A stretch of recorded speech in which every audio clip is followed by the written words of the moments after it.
Hello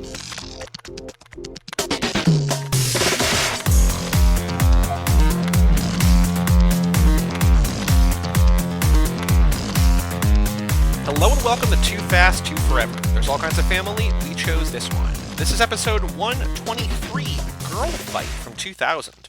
I'm Joey Lewandowski. I'm Joe too. And this episode is brought to you by Title Boxing. Title now brings memory foam technology to the boxing equipment forefront with these incredible training gloves.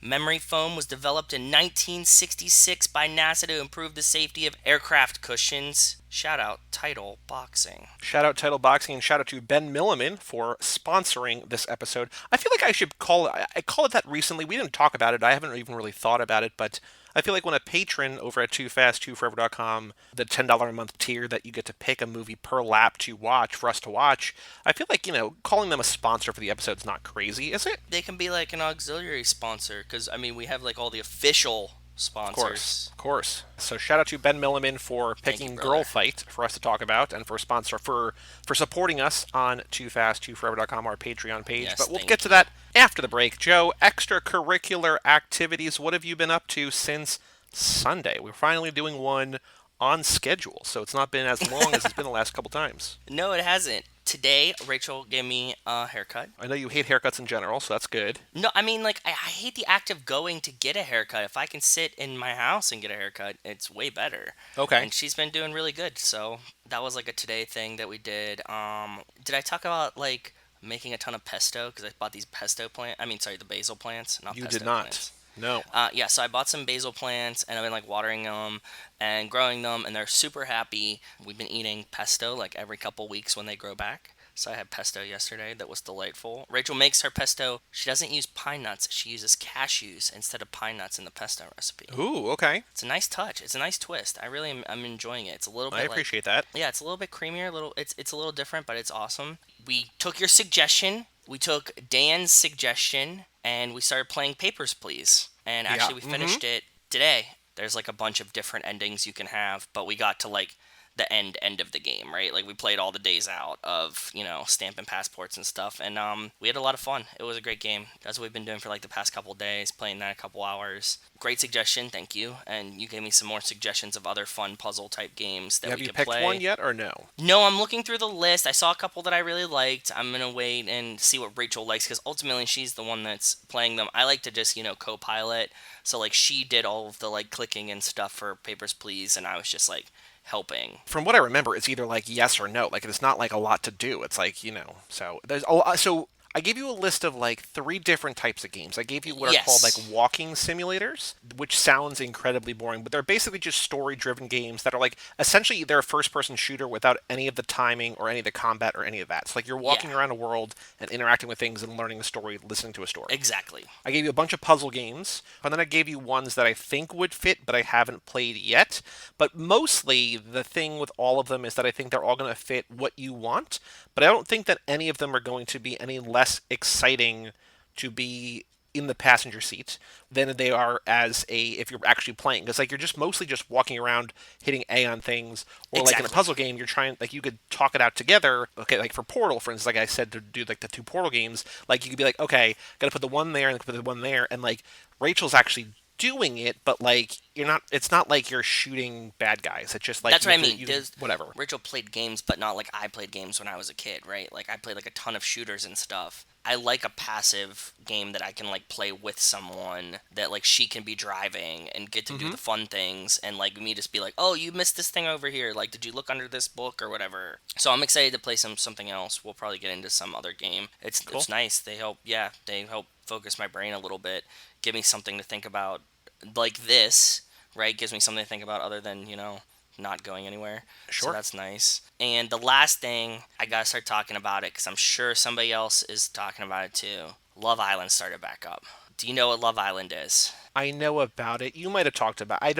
I was telling Melissa, because when she was catching up, friend of the show, Melissa Lynham, when she was catching up, she was ooh, blah, blah, blah, whatever show. And I'm oh yeah, I don't know anything about anything. As soon as you say something, I'm uh-huh, and then it just goes out of my head, because I literally cannot and do not keep like store that information. But I know Love Island is a big one. Love Island is kind of a big one. It was like big in the UK. They made a US version, right? Put a bunch of hot people in a house. The guys pick one couple days, and then the girls pick the other couple days, and then like they always have like an uneven number, and then like the odd person out gets like thrown out of the house, and then they put another person in, and they just keep doing this over and over again. This season sucked. It was awful. They somehow found like more vapid, dumber people for this show than I ever imagined they could find. So I was like very disappointed, and I was like, oh, I don't know if I can keep watching this. Well, and it's also like every night, right? It's like every night at 9. Wait, so hold on. So you're saying that you're like hours into a thing and you're like, I'm gonna push through, but you got 20 minutes into Bill and Ted's Bogus Journey. You're like, nope, that's enough for me. Not me. I didn't get into. Oh yeah, no. I mean, like I definitely finished Bill and Ted's Bogus Journey, but I don't remember it. I remember like I mentally checked That's out. not the like, story you told. The last episode you said you stopped at that scene and you didn't watch the rest of the movie. I was watching it in school. I think I mentioned I was watching it in school, so like I couldn't have turned it off. Either. But go ahead. Okay. Go ahead. Wait, Okay. why was that in school? I think we convinced like a history teacher that like Bill and Ted's was okay to watch, and then we convinced her that we could watch the second one too. The first one's not a history movie. The second one is not at all a history movie. It's not heinous. I feel like it was like one of those like it was near the end, like right before summer break, one of the last classes we had, and we're like, can we just watch Bill and Ted's 2? And she's like, yeah, fine, if somebody has it, sure. This story is changing wildly. What do you mean? Because last time you were like, I watched the first 20 minutes and then I bailed at the tank joke. Now it's you were in school and you watched the whole thing. You are a wildly unreliable narrator. For the purpose of the last story, I mentally checked out after the tank joke. I didn't say I turned it off. I just said you did. I checked but out. It's okay. Anyway, just semantics. Love Island. I was like kind of disappointed. I'm like, I don't know how I feel about this. And then all of a sudden, something happened in the past couple days where like one of the girls and one of the guys were like together, and they were like kind of like coupled up, right? She like kind of like the new guy, and all of a sudden he freaked. This guy just had a meltdown. He couldn't take it, and he's just like throwing shit, being super aggro about it. And it was just awesome. Last night, they added a new girl, and all the guys are, like, oogling over her, and then all the girls that are already in the house are just going nuts. There's, like, tears.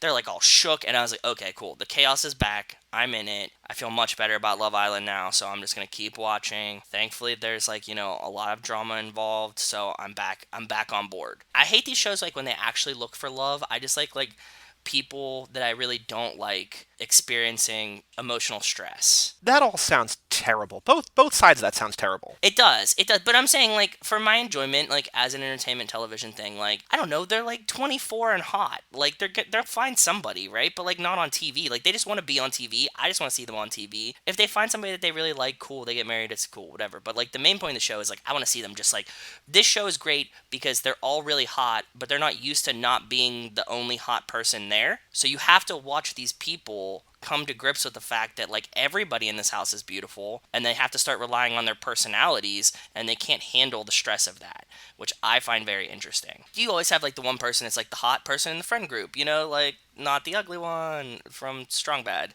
That's the attractive person, cool. But if it's like 20 attractive people and they weren't used to that, they start to get really, really anxious. What will they do next? Yeah, I mean, like, and they're also dumb, and, like, they just can't understand that they're just, like, hotness isn't a personality. So then they're, like, in the room, and they're like, oh, wait, wow, one of them knows how to speak words? Like, wow, that's very interesting. And it's like, no, it's not, but sure. That's my Love Island story. So if anybody's watching Love Island, I'm watching along, too. Okay. What have you been up to?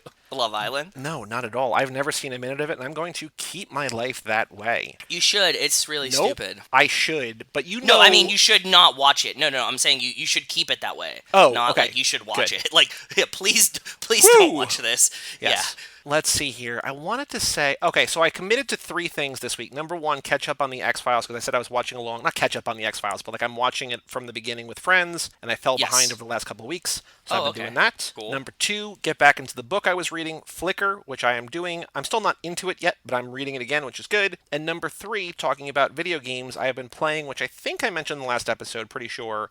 I've been playing every night The Last of Us Part 2, which again is maybe the best game of the generation, and it's just amazing. Like, it's one of those things where it's a game where if you're watching someone play it, I think it would be just as, maybe not just as satisfying, but I think it's satisfying to watch someone play it. Oh, but cool. It's way more complicated. What's the premise of it? Okay, so the first game, Did you play the first one? yeah, the first one's on PS3. It's by the company, it's by Naughty Dog, who made the Uncharted games, which they basically Yes. made four of the best games of the last generation, the three And Uncharted Crash games, Bandicoot, and right? that.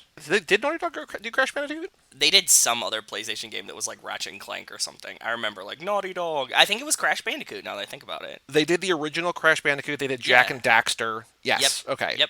Okay, that's what I remember. I remember like the title screen from it. Go ahead. Then they made these like action adventure games that are whatever. So The Last of Us is basically post-apocalyptic. It's an older man and a younger daughter. The guy in like the before times or whatever, his daughter, like, this is spoilers for a game that's like a decade old, so if you want to skip this, go ahead. But like in the first like 15 minutes of the game, his daughter is killed. You then kind of team up with this young girl named Ellie. It's Joel and Ellie. Ellie is immune to the virus, and so you're basically going to this place to like make sure that, like, see if they can basically use her blood to create a vaccine or an antivirus or whatever. Both that game and this game are alternating sequences of like story and narrative development and conversations and like this contemplative thing and like beautiful landscapes, and you're just talking and whatever, and then all of a sudden either survivors or there's different types of like different classes of enemies, but there's like clickers and stuff, and like you just have Blast to them. deal with them, right? But like Yeah. you can kind of splinter cell it and go quietly, which is easier, but you have to be quiet, or you can blast your way through. But what's nice is that I would say it's not 50-50. I would say it's probably like 25-75, like mostly non-action. So like that's the kind of stuff where you're just exploring, you're picking like up that. items to craft other stuff or upgrade Yeah. or whatever. And then there's stuff where it's just like, oh, this shit is scary. And they added after the fact harder difficulties like permadeath and grounded and stuff like that take away all the ways that the game helps you survive.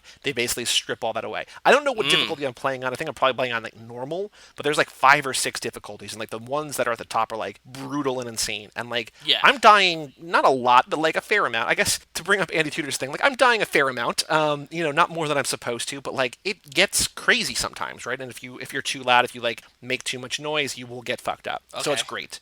And so the second one takes place probably a handful of years after the first one, after the end of the first one. It just kind of continues the story, except this time you're playing as Ellie, not Joel. And so it's really, really good. It's like 30 hours long. I would say maybe average to slightly long for like a game like this, but compared to all the games that I've been playing that are like 5 hours, like I'm 5 or 6 hours into this game, and I'm like, how am I only like 15 or 20% of the way? Like it seems crazy to me, but I have Yeah. so much game left to play. And my friend who played it was saying that there's like a point like halfway through where you're like, oh, this is the end. It's like, no, that's just like the halfway point. And so I don't know what that's going to be. I don't know, but like I'm jumping, like it's a great story. It's a great game.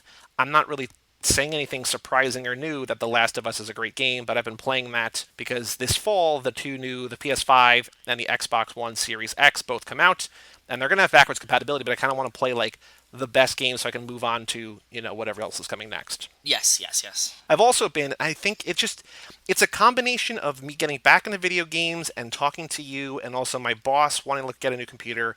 But I've been looking at like a gaming PC. Alienware is having like a 17% off sale, which is kind of like significant savings. I don't know if I ever told you, but my graduation gift from college, like a decade ago, was a computer that cost $2,000. And Okay. I was like, I just want to have like a really nice desktop computer that's going to last me a decade. And I didn't know if it was going to last a decade, but it's still the one I use now. And I've upgraded it slightly, like new hard drives, better graphics card, but not a wildly better graphics card. But I'm basically using a 10-year-old desktop in addition to the laptops that I've, cycled through over the years. I don't want to spend $2,000 on a desktop, but like You can build one for way cheaper, dude. I don't know, way cheaper, because I think the parts cost what the parts cost, right? So like Yeah, that's true. if there's like $1,000 processor and a $500 graphics card in there, like You're $1,600 deep. Yeah, with everything else. Yep. like there's that element. Like I thought about that, and like there's other things that my boss is looking through, some other that like with different support or better parts or whatever, but like I don't know that I'm going to pull the trigger on it because I don't really want to spend $2,000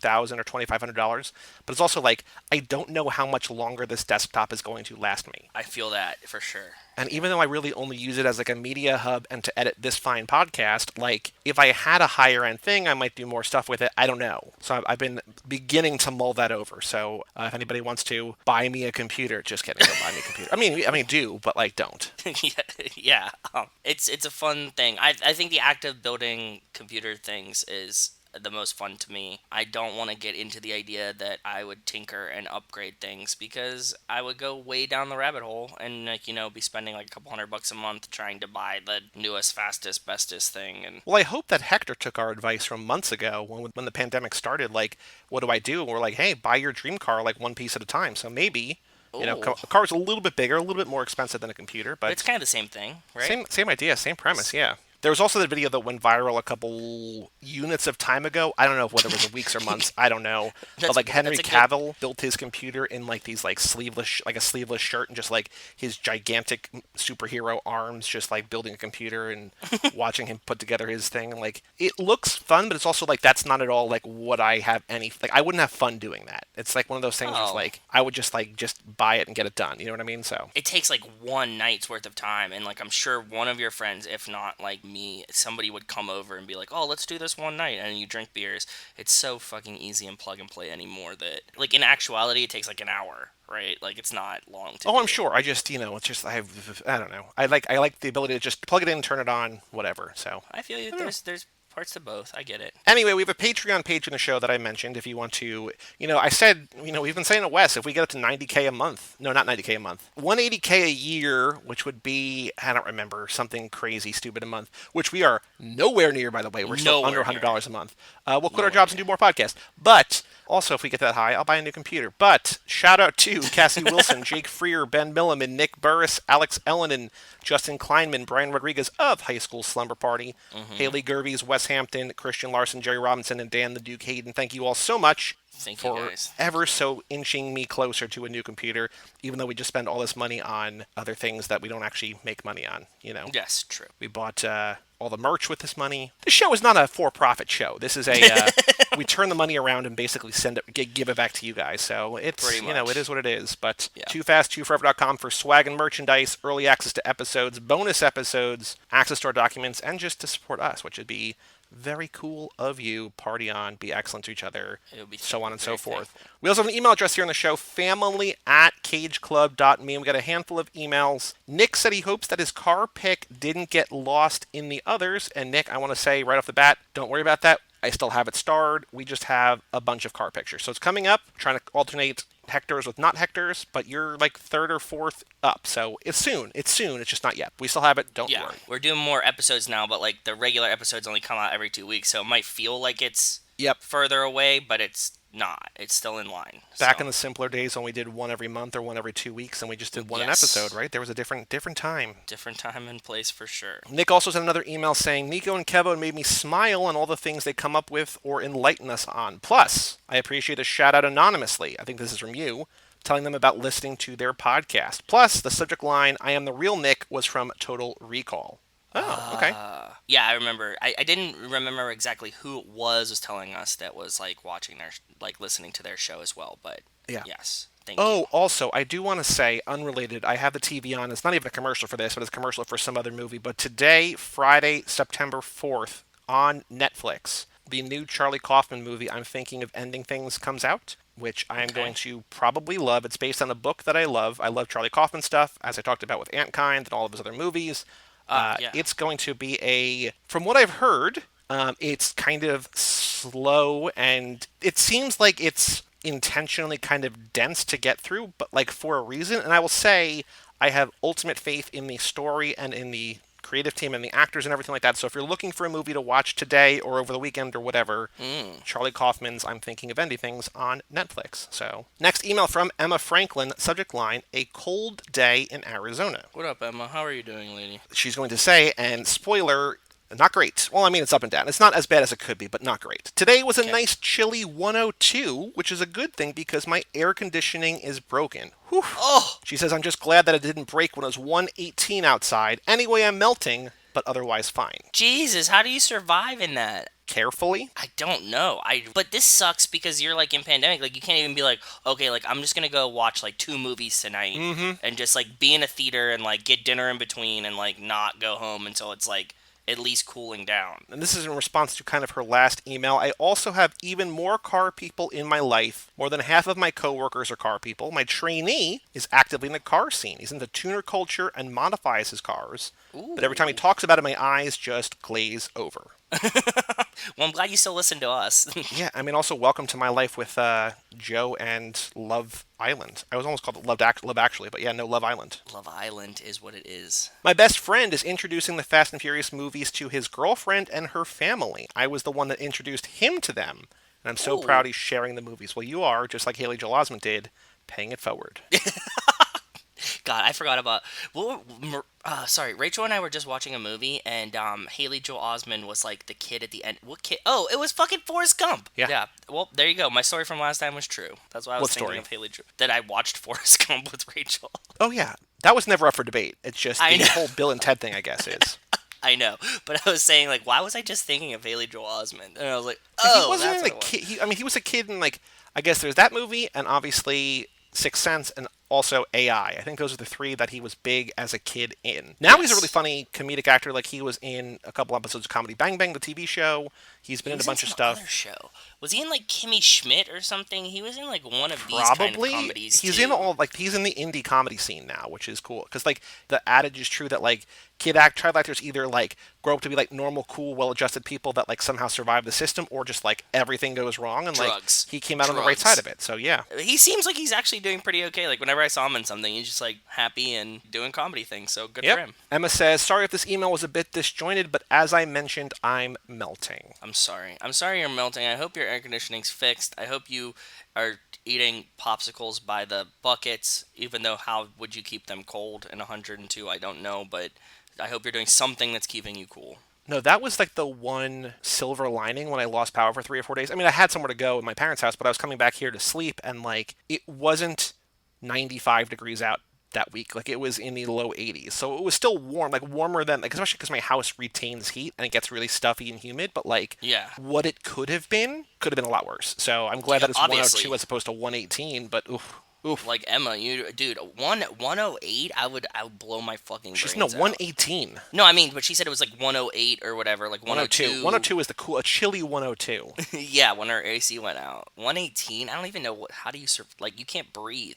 Do you ever go like to Arizona or like the Midwest when it's like real hot like that and like you go outside and like it's like it hurts. It's like Dude, I you lived feel in like you're being Texas for 2 strangled. years. Yeah, like when you feel like you're being Yeah. strangled because it's just like so oppressively hot. You're like, I think that's the thing. It's like people are like, how do you live in Texas? I'm like, well, it's not like New Jersey's not hot. Like it's a different like there comes a certain point where like I don't want to be outside. And like it's Yeah. hotter in Texas, it's hotter wherever, but like it's not like at 90 degrees you want to be outside. It might be like slightly more palatable at 90 in Texas than it is in New Jersey due to like humidity or whatever, but like it's still Yeah. not like outdoor weather. It's just hotter therefore longer. So, I mean, Yeah. hot is hot, right? So, I don't know. true. But I will say that when it's like 70 degrees in early February, it's like, oh yeah, I can deal with that. Like that's pretty good. Exactly. Jerry sent in an aforementioned car picture, so we'll get to that in a couple years. Who Thank knows you, when? Jay.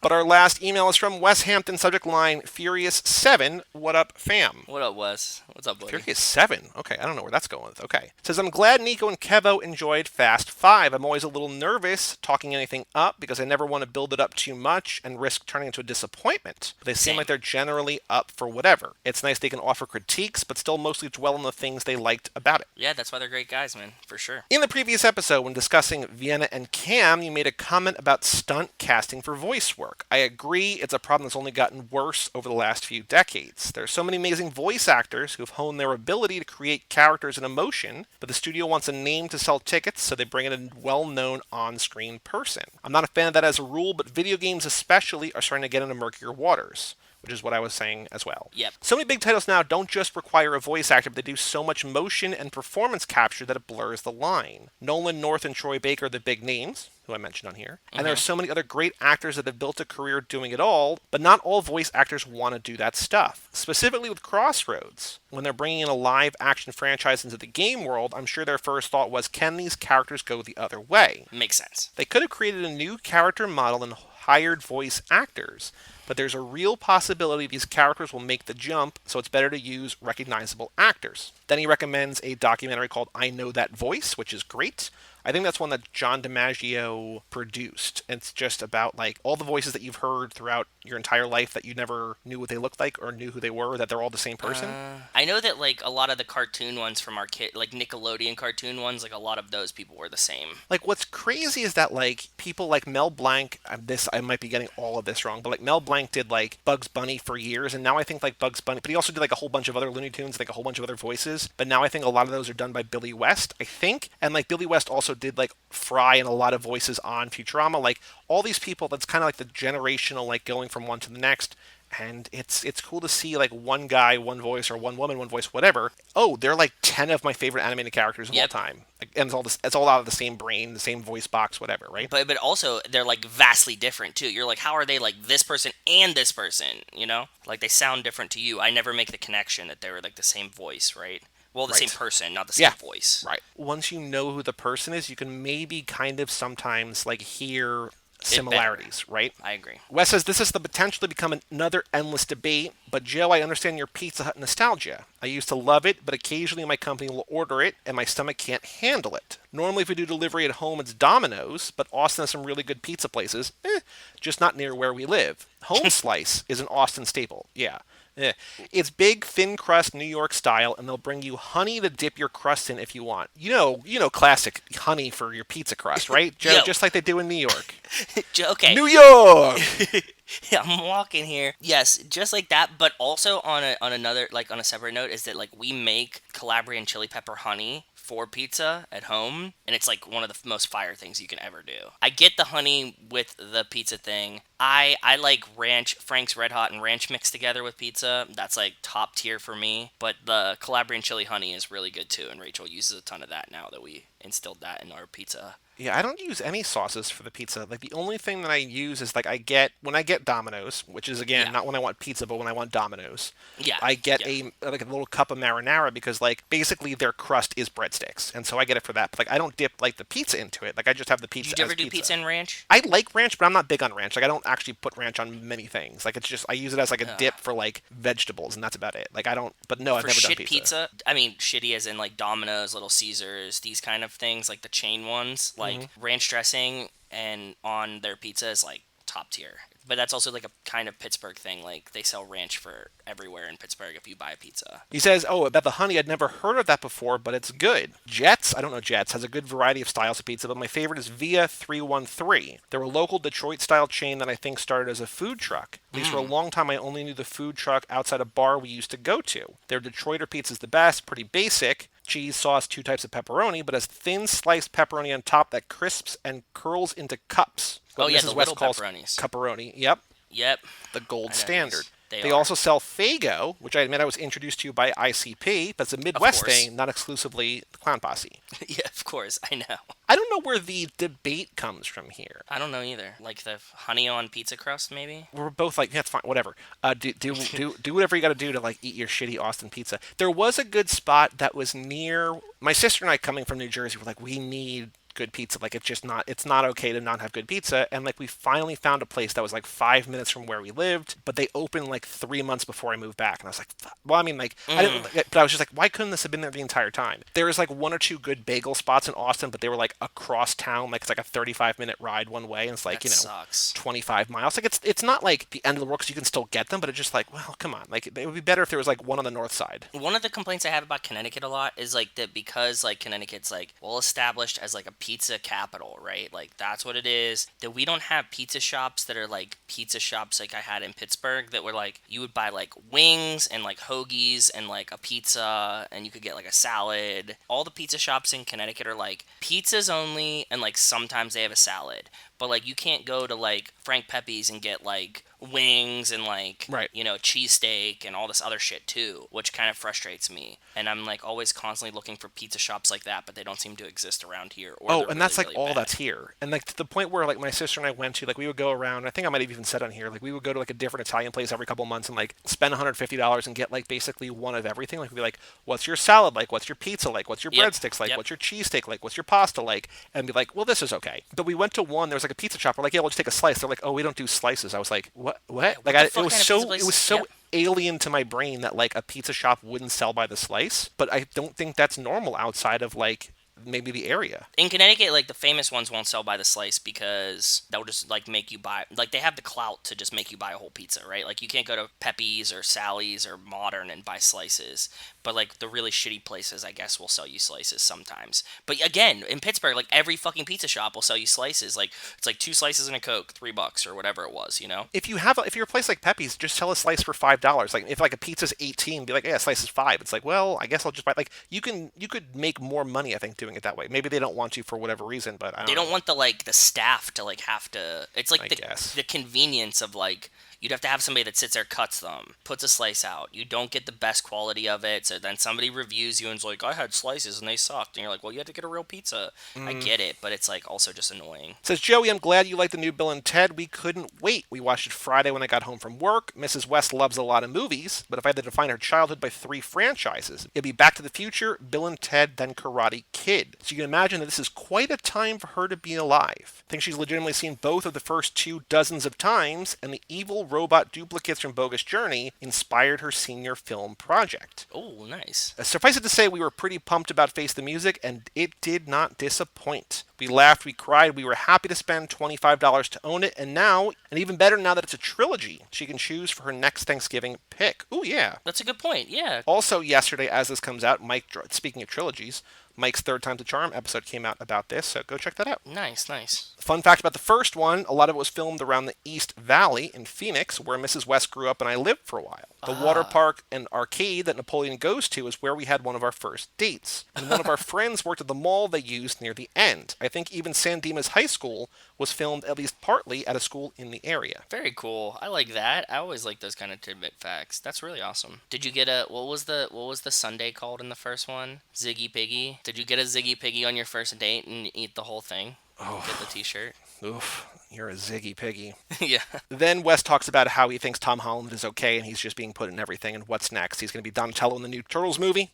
So, I'm not going to read a whole paragraph about him dunking on Tom Holland, even though he's not. That's fine. But that's it for this episode. Until next time, stay furious, Wes. Well, thank you, Wes. Thank you, Wes, for writing in. And that's all the emails. If you want to email us, family@cageclub.me. We'll read it on the next episode, whenever we get it. Joe, on the streets, Fast and Furious news, is there anything that you have seen in the last week, or in the last 3 days, I guess? No. No, you said you saw something Justin Lin related. You posted about it. Oh, yeah, Justin Lin got, oh, that's right. Good catch.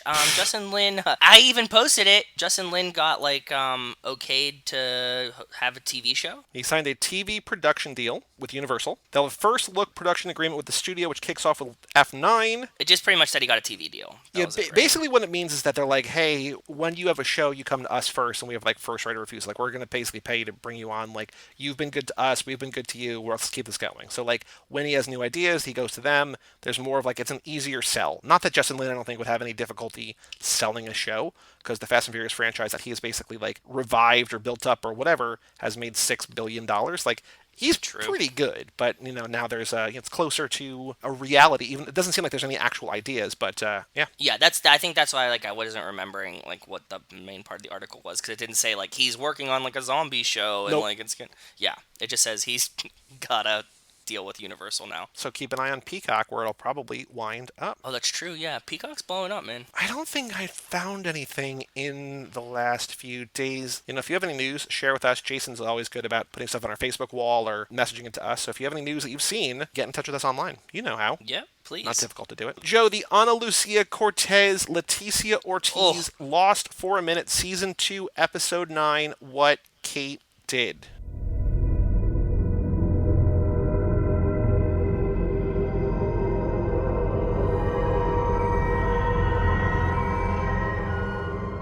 I think this might be the best Lost episode so far. I don't... why? I guess why? Why? There was just a lot going on, and it was just, very interesting. Hey, man, I'm the guy who slept through Shannon getting shot. Mm-hmm. So... I'm telling you, this one really kept my interest. I think that's interesting. I think this was a good episode, and I think there's one thing that I wrote down where that's that good Lost shit. There's one particular thing where I was like, oh yeah, that's what I want from the show. And that sounds sarcastic, but it's genuine. This is my favorite thing about the show. It had everything that I like too. I get what you're saying, but there's not a lot of Ana Lucia. That's the one downside to this. She's in a agreed. couple scenes early and late. Jack brings her tequila and just hey, we're not good, but like we're getting there. And he also says he remembers her from the kind of the bar. Mm-hmm. We get a little throwback to that, which is nice because he's like, tequila and soda, isn't that your drink? She's like, oh. Yep. Well, I mean, she knows everybody like probably hates her right now, considering she shot somebody that was on the island that wasn't bad. Right. And she skips her funeral and whatever. Yes. Yeah, I mean, I get it. Like, she doesn't want to be at the funeral. Nobody wants her at the funeral. I get it. You know what I mean? Like, she feels bad. So, like, I'm just going to sit over here for a day and I'll come back later. I would feel the same way. So there's a couple kind of crazy things that happen here. This is a Kate episode. So in the flashback, we find out that she killed what we think is her stepdad. We later find out is her actual dad. There's some trash TV sort of soap opera elements there. There is, which I liked. Also, I'm glad we finally got payoff of like what she did, because we had the whole like drinking with Sawyer, like I killed a man before, and then the whole like there was like a lot of things, like she hasn't been telling anybody what she did or why she was on the run. That was like, whew, that felt nice. I was like, we get some closure on what that was. I like that. Meanwhile, on the island, she's kind of taking care of Sawyer. There's a weird, like the love triangle between Sawyer and Jack and Kate grows, and Jack and Kate make out a little bit. Yes. And Sawyer, in his delirium, says that he loves her, but we don't officially know whether he's talking about Kate because he just seems wildly out of it. Jack's like, Kate? He's like, yeah, I love her. But there's a funny thing where like Sawyer wakes up because this is, he had been shot and he'd been kind of delirious and sort of his health had been declining, and he passes out and they bring him to the hatch that they recently discovered, and he wakes up and it's just like, we've been rescued. Like, come on, like I'm in a bunk bed. Like, what are you talking about? And then he goes outside. He's like, God damn it, or whatever. I hate the love triangle part. That was my least favorite part of this episode. Oh yeah, no, it's the worst part of the entire show because like all three of them suck. Like there's so many other more interesting relationships, like seeing a wildly ripped Jin come out of his tent after probably having sex with his wife all night. Like that's some good stuff. Yes. But yeah, like the Jack Sawyer Kate stuff is like the most boring. Like who cares? Like just pull a new X-Men. Shout out Nico. He's not listening to this. I hope you're not listening to this. There's like a new poly relationship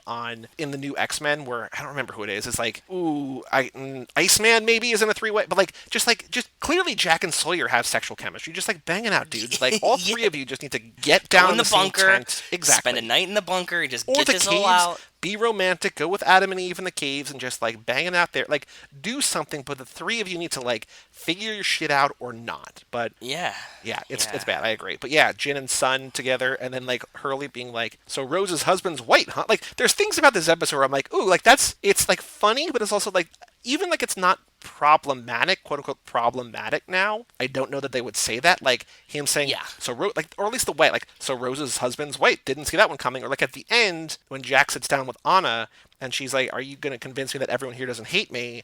And then Jack, after an episode of being like, what is Kate doing? Saying, only if you're going to try to convince me that every woman in the world isn't crazy. And I'm like I get what he's saying, but like, what? I know. I thought that too. When I heard it come out of his mouth, I was like, oh, wow, you're doing really well here. Like, there's things like that where just like, oh yeah, no, this isn't good. No, definitely not. But yeah, but then we get like all the other crazy, see, like, in the shit that I'm like, obviously interested in, I would just streamline the show and cut like all the relationship shit out. What the video means, them finding the new piece of the video is dope. What's on the other side of the island? What that moment where like when Locke is like trying to like type in the number and was missing it, I was like, what happens if they don't type in the number? And like that like rush of like, oh shit, he almost didn't do it, was like, that was really cool to me. You know, like I like the suspense of it. Like he's like racing to type in the number right before, as you hear at the very end where they're like, do not use the computer, like the tape that they find. And I'm going to get back to that scene in a second, but like, they're like, don't use the computer for anything else. It's not meant to, it has no other purpose. Do not use it. And then Michael's like, oh, a chat client? Hello, Walt? Question? Like, Dad? Like, it's just like, what? Like, that is like, oh no, like, as like as you're like, oh no, like, don't do this. And you're like, hey, la la la. It's just like, oh no, that's I bad. really thought Walt dicking around behind the computers, he was going to rip one of these wires out. Michael, sorry. Yeah, with like Michael behind the computer, because like they're watching like the new clip of the video, like Locke and Mr. Echo. He's like da da da da da da, and like fucking around with the wires. I'm like, don't unplug anything, please don't unplug anything. Which is especially frustrating because he had just proven his expertise earlier in the episode, where he's like, well, what about these blast doors? Like a thing that nobody else ever would have thought to notice. Yes. As the architect, he's like, look at this, and he's just like, mysterious computer that like we've been told keeps the island from being blown up every like 108 minutes. Like, yeah, I'm just gonna type, like, be like, hey, Locke, like, what's going on? Like, can I type? Like, just ask a question, man. Like, what are you doing? No, Saeed needs to be in charge of the computer, right? Like, that's his job. Like, let him do that. I know that he's grieving about what's her name, but she's gone now. So, like, just go camp in front of the computer and, like, you figure this shit out. Like, Michael, stay away from the computer stuff. Yeah, he treats it like it's fucking like AOL, like AIM. He just like, hey, somebody's typing here. Cool. He's like, ASL?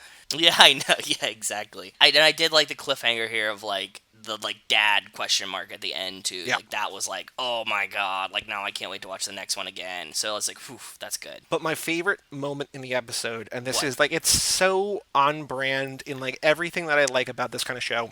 It's when Mr. Echo and Locke are sitting down and like he's telling a story about like building the first church or whatever. And I'm like, oh, like there's no point to the story, but there's also like exactly a point to the story. And like there's a real roundabout way of saying this, but like the religion element, I'm like, oh yeah, just milk it, baby, milk it. Just like I want to hear the whole story. And then he opens the Bible, and in the Bible is the tape, and it's like, oh, like I imagine them like the idea of them finding a Bible and like there being a tape, and they're like, oh whatever, like the early like what we don't see, but then him like the reveal now that we know what the tape is and whatever, it's like, oh, that's great. But like, yeah, man, love it. Love that scene between Mr. Echo and he says something so Locke. great. He says something so great too. He's like, don't confuse coincidence with fate. And I'm like, oh, that line hits so hard. I like that one too. Really deep and heavy. I liked it. This was a great episode. This is one of my favorites so far. Just like enjoyability across the board. It gave me a little touch of like the mysterious stuff. Like I had some characters that I like. It answered a question that I had and didn't drag that out longer. Left me on the edge. There was some suspense in the middle. I was fine with this one. This was a good one. Anything else you want to say? Because I don't, again, not a lot of Anna, not a lot for us to talk about here. There's a horse on the island, somehow There is, magical apparently. horse that, Yeah. I also love the line, you know that horse, Freckles? Like, just him, like, I know I see the horse too, but like, are you friends with that horse? Yeah, is this your horse, lady? Another thing that you probably wouldn't say today is when Locke finally takes the handcuff off Jin's wrist, he goes, free at last, huh? It's like, no, don't say. There was something else. I interjected a line to Rachel when he saw Mr. Echo, and he's like, hello, old friend. And I was like, if he would have said, hello, darkness, my old friend, I would have been so disappointed. And it even seems like the writers thought it for a second. Like, he comes out and, like, even hits the pause in between or something. I was like, oh, God, please no.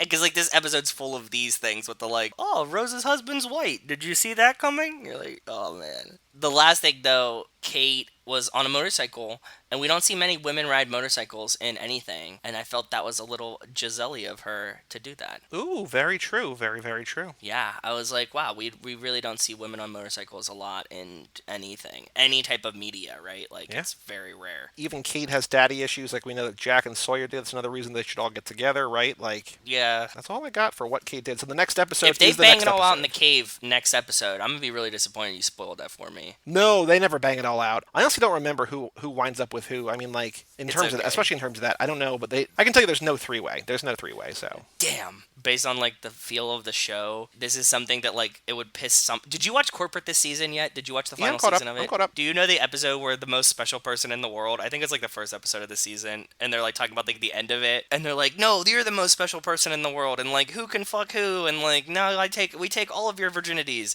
I feel like this, like, the writers of Lost, like, with this love triangle, are doing this for the fans. That, like, you're gonna ostracize, like, half the fans if it's, like, you know, there's like Team Jack and Sawyer, and there's Team, there's Team Jack and Kate. Well, there's probably also Team Jack and Sawyer.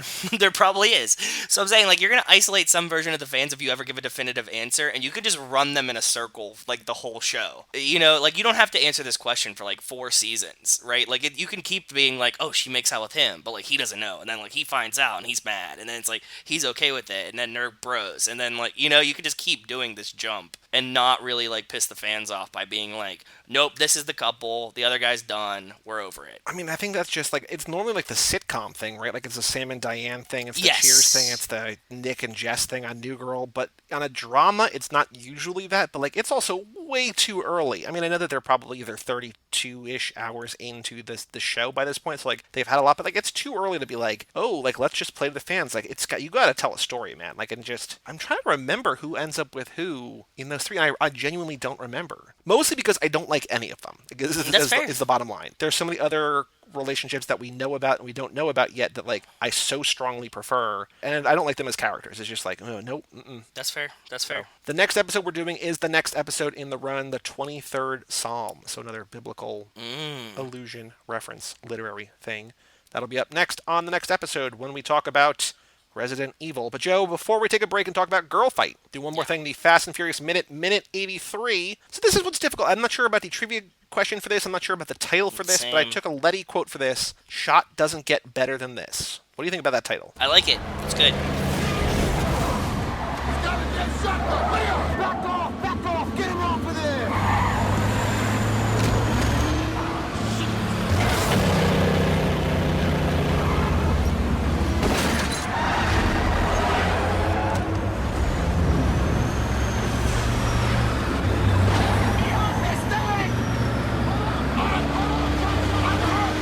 Unhook yourself! Do it! Do it! I can't get... No, you do it! Come on, man!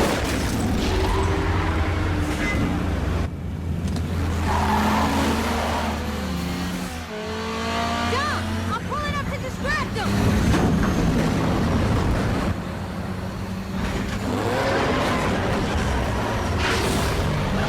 Come on, boy! Shot doesn't get better than this! So, Joe, in this minute, Vince dangles from the front of the truck as Dom and Leon and Letty try to save him. The truck driver fires another shotgun blast at Vince as he takes his helmet off. Dom pulls nearer to the truck and extends his arm to Vince as the driver shoots again. Letty pulls up from the rear to distract the driver, who shoots through her rear windshield. There's no music once again. I got some clothing for the truck driver. Anything of note that you caught? The one thing that I caught this time, besides all the cars, because we got them all before, I found the shotgun that the driver's using. Okay. It is a Rocky Mountain Arms stakeout. O/U, which I'm guessing means over under. Does anybody know what that means? You don't, right? No, I don't. I mean, all I know, like, OU is pretty common, but yeah, I don't know. That's what he's using. I'm going to get the bullets next minute because I know he reaches into the bullets, so I'll update on those. There's also something that I mentioned to you, just the way this minute is clipped. Like, I need to watch it this minute, like the end of this minute, the next minute, maybe even like watch like an overlap of them. But it seems like when the driver shoots at Letty and blows out her back window, she ducks, right? Yeah. And it looks like there's like a tag that's like right behind her head. And I want to know what that is. And if that's like some kind of film thing that they needed, like maybe it's like a microphone in the car that was behind her head or something. I don't know what it is, but it looks like there's like, it almost looks like a Hanes tag like in the back of a t-shirt or something. It's like stuck on the back of her headrest, and I don't know what it is, and I want to see what it is. So we'll find out. Yeah, because it happens like the minute is, you're right, it's framed in a way where like she's like, come on man, come on, and then he shoots and like it shatters and she ducks and then it cuts. And it's like, well, it doesn't cut, but like it cuts for us, or like it stops. Yes. And so when you were like, did you see that? I was like, I wasn't even looking for that. Like, I'm looking for other things generally. But also I was like, when my brain went to that, like knowing, because I watched it like a bunch of times, because like the dialogue in this, like I have the script online, but the dialogue for this is like so quiet and muffled under like the driving sounds and the shotgun and the breaking glass and everything that I have to like keep playing.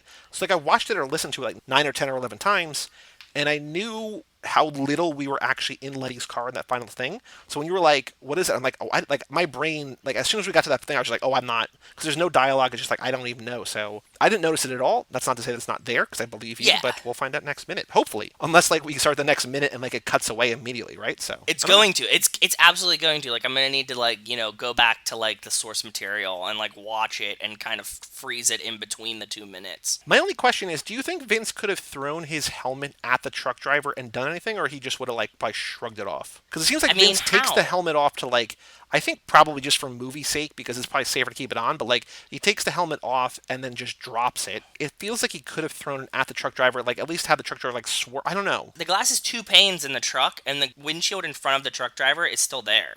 He just shot through the passenger one. If you're a truck driver and like, you know, they have like, you're in that situation and like you're not expecting somebody to come through, like something else to come through, like it would still, I think it would still get startled. Yeah, I think he could have thrown it at the glass just to like shake him a little bit, but it also might have like been like, okay, now I'm gonna start blasting at that. But yes, I think you're right.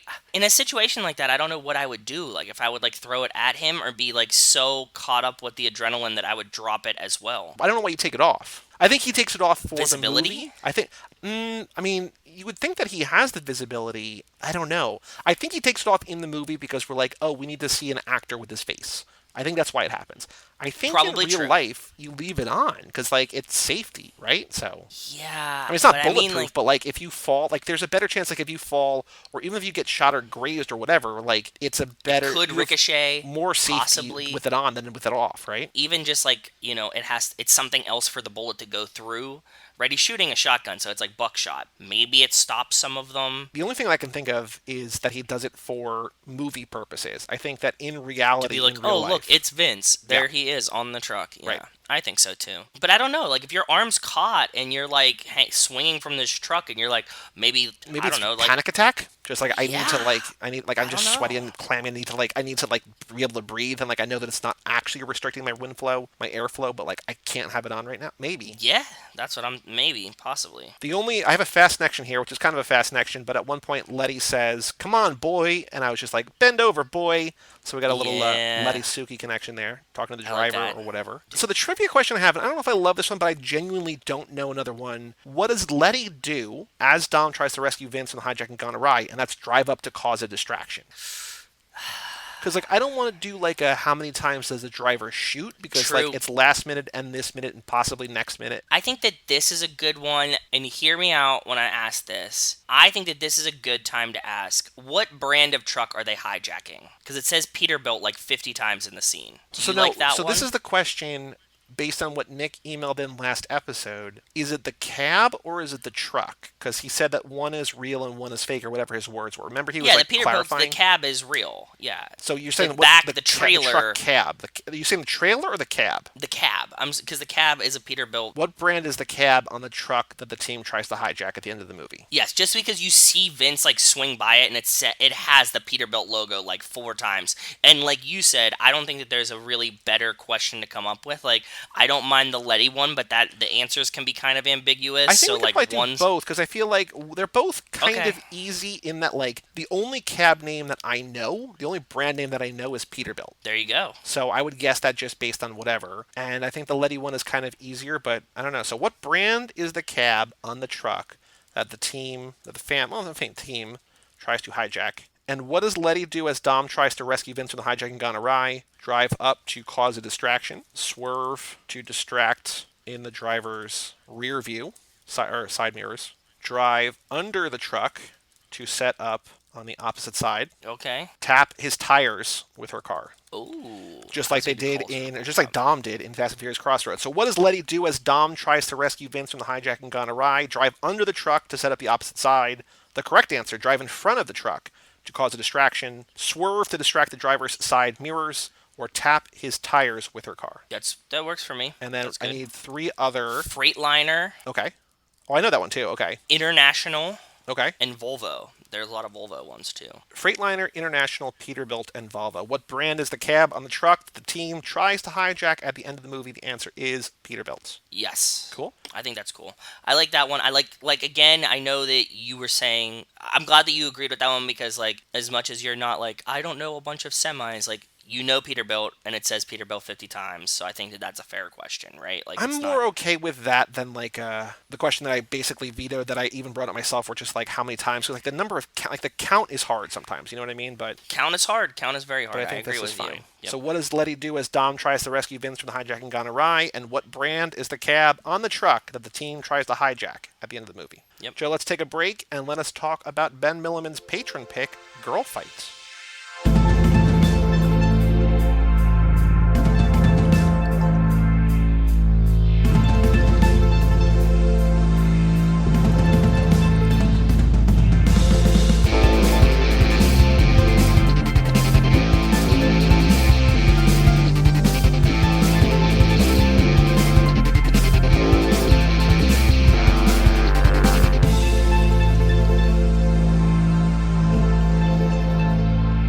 Welcome back to Too Fast, Too Forever. This is episode number 123, Girl Fight. This episode is brought to you by Tidal Memory Foam Tech Training Gloves. Tidal Memory Foam Tech Training Gloves are 100% genuine leather and covers more than 2 inches of powerful and impact-resistant memory foam over the fist that virtually custom form fits to your hand for amazing shock absorption to deliver the highest training and sparring experience results. Shout out Title Boxing. Thank you, Title Boxing, and welcome back to the program. This is the patron pick this lap by Ben Milliman. He selected us to watch Girlfight, so I thank you, Ben, for supporting us on Patreon for picking this movie. So here's a little bit of background to this. I think I sort of teased a little bit of this last time. Okay. But this is Michelle Rodriguez's first movie. I was going to ask if it was her first movie. Okay, Crazy. That makes sense. So this comes out in October 2000, which is about 7 or 8 months before The Fast and the Furious. She was chosen from over 300 women to be cast in this movie. It was her first audition, which is insane. She trained for 2 months before they did the 30-day shoot of the movie. Written by and directed by Karyn Kusama. Karyn Kusama, as we talked about, I think, last episode or last time or whatever. It's her first and only writing thing. I think she also wrote a segment of this. There was a female anthology horror movie from a couple years ago called XX, which I think she did one segment of. I think she wrote that, but this is the only feature film she ever wrote, but her first of about 5 or 6 different feature-length films she directed. When they were right about to shoot the movie, the financing for this fell through, but filmmaker John Sayles, who I don't know by name, but I should have looked it up, but I didn't, but Karyn Kusama had worked for him as an assistant, stepped up and funded the entire film. So he's just like, no, I don't want her to lose this shot. And it worked out well, because I think the movie is good, but also, of note, Michelle Rodriguez won Film Independent Spirit Award and a Gotham Award for Best Debut Performance, because she's like 21, 22-ish in this, and she's great. Like, for never having acted in a thing before, really? I mean, not professionally, whatever, right? Like, for this to be how the world gets to know you, it's like, holy shit. I agree, dude. I was pretty floored by it.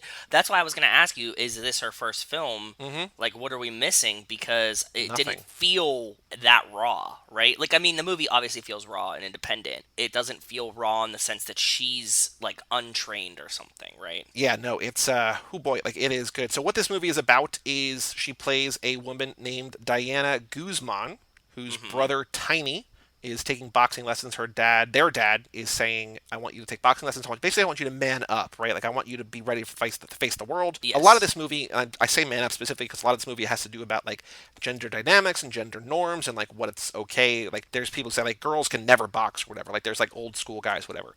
And so, they use the term man up in the film a couple times, yeah. And so the dad wants the son to sort of man up and take boxing lessons, but he has no interest. At one point, just like, I'm a geek. Like, I'm going to be creative with my time, right? Like, so, he wants to go to art school. Yes. They shit on it. And so she gets interested in boxing. She wants to do boxing. Her dad does not want her to, so she kind of goes behind his back and does all this, gets trained by this guy at the gym, and then eventually falls in love sort of with another boxer there, and in the end, in this kind of like just amateur bout. It's like the amateur championships. It's like the amateur boxing round, which is important. But is it for like the region or just the gym? Because I mean, they're both at that gym. It's like, I think, a regional thing, but I think that this is like, when you start winning these things, this is how you go pro, right? That's like the point of the movie. There's another girl that she's supposed to fight, or another woman that she's supposed to fight. But I say girl because this is a high school movie. We'll talk about that. There's another woman she's supposed to fight. She like wins 3 matches and goes pro, right? So like it's this whole like, oh, I didn't think whatever, right? So yeah. But in the end, the guy that she's sort of had this on again, off again, mostly on again relationship with, she boxes against him and beats him and wins. And then it kind of is like, well, now what? Like, it kind of ends on, like, an optimistic, but also, like, I don't know where this is going to go from here. And that was my only gripe with the movie, was that I didn't like the ending, and I have an alternate ending that I What's prefer. your alternate ending? Well, what did you think? So you liked the movie overall, so let me know what you hear. Let me know what you thought about the movie and what your alternate ending would be. I really did like the movie. She is the star, like, unequivocally. Yep. Which is always nice because, you know, we talk about this a lot. We've dealt with other actors in films and stuff where, like, their earlier roles are, you know, Channing as a guy in the church that never made the cut of War of the Worlds, stuff like that. So this is good, right? Oh, also, just really quickly, I want to frame, so she did this in October 2000. She's in, like, this anthology movie the beginning of the next year, and then The Fast and Furious is her third movie. So, like, she's not the star of The Fast and Furious, but she's very prominent. So it's not like she ever really had those kind of, like, oh, she's not, like, she's basically Michelle Rodriguez, like, not only from here, but just, like, going forward, right? So yeah, exactly, because we've dealt with a lot of these where they're like, you know, in Disney movies or like weird things, and they have to like climb the ranks to get there. So for her to come in on this is great. I thought she was awesome in it, that she definitely steals the show, and I'm glad that we were watching it for her. I think the plot and the story is really good. Like you were talking, there's like really interesting like gender dynamics that they have to address, and like in the community, like, you know, her brother doesn't want to box, she does. The dad doesn't understand why this isn't working the way he wants it to work. Everybody else has to come to grips with her being a female boxer and what that means, and like the struggle she has to like find partners and other people, like everything, right? Like her being in the gym, she doesn't have her own locker room. So I thought this was very, very cool and interesting. So what's your alternate ending? Or do you want to get to that later? Do you want to do that now, or do you want to get to that later? We'll get there when we talk about the end of the Okay. movie, like when we talk about it chronology. Because I kind of like the ending, but we'll get to that. My one big, because I also did really like this. I think she's great in this. I think this is a very interesting movie. I think it's well directed. I think it's Oh yeah. doesn't have a huge budget, but I think it does everything really effectively. And there's not that many sets, but it works really well. The one issue I thought I was going to have, but I think they did it in an interesting way, in a pretty good way. I really feel like we don't need the relationship here. I feel like the falling in love with a fellow boxer, but I felt like the way that they did it made sense. Like, I think it was kind of like a slow build, a slow burn, sort of. The way that they handled that, and we'll talk about that a little bit later too, but like, that was where I was just like, ooh, I don't know if we need this, but then it was like, oh no, this actually, I think they did it pretty well. Like, not that They did it. I don't know I if you agree. needed it, but like, I think it's still, for what it could have been, I think it turned out pretty well. So for her falling in love with a boxer at the gym, you could see coming from a mile away, right? Like, this is what was going to happen. I agree that as it unfolded, I liked that dynamic that they had better than I was assuming I would. I mean, obviously it's called Girlfight. We know that the Contenders covered it, so I wasn't expecting it to be what I was hoping it wouldn't be, which Right. is that she falls in love with this boxer. He's like, no, don't box. And she's like, okay, you're a man, fine. And then, like, stops. Right. I'm glad that didn't happen, but I also think Yeah. it's like one of those kind of things where it's like, okay, we're following a woman in a movie. She has to fall in love with a man. Like, that's just what happens, right? Because I feel like there's a lot of boxing movies where like the dude like, Rocky as Adrian or whatever. Like, Yeah. it's not like the inverse hasn't happened. But I feel like in a lot of movies where a dude is a boxer, it's like sometimes like, oh, it's just about the boxing, right? Or like there's a girl around, he's just like, not now, honey, I'm boxing. It's just like one of those where it's like, it's not always, but it's like, oh, it's a movie about a girl. Like, but I feel like because Karyn Kusama wrote it, like, it makes sense. It's done in a way that feels additive as opposed to like, oh, we just need to have a Agreed. relationship. The idea that her falling in love with a boxer that's in the same gym adds a weird dynamic. Yeah. They have to confront the tension that they have as being equals in this gym, right? Yes. And that is interesting. I really like that. Because, yeah, so I'm glad that it didn't take a left turn and become just like, you know, he ruins her dreams and she has to, like, you know, be a stay-at-home mom or something. What's cool is that she ruins his dreams, and like he basically can't go pro now in a certain perspective because like he Yes. gets his ass kicked by like not just like get his ass kicked by a girl, but like gets his ass kicked by an amateur, right? Like just someone who's basically like way newer to the scene, and she decisively Well, they're both unanimously beats him. amateurs. She mentions this. Like, they're But I know, both, but like not...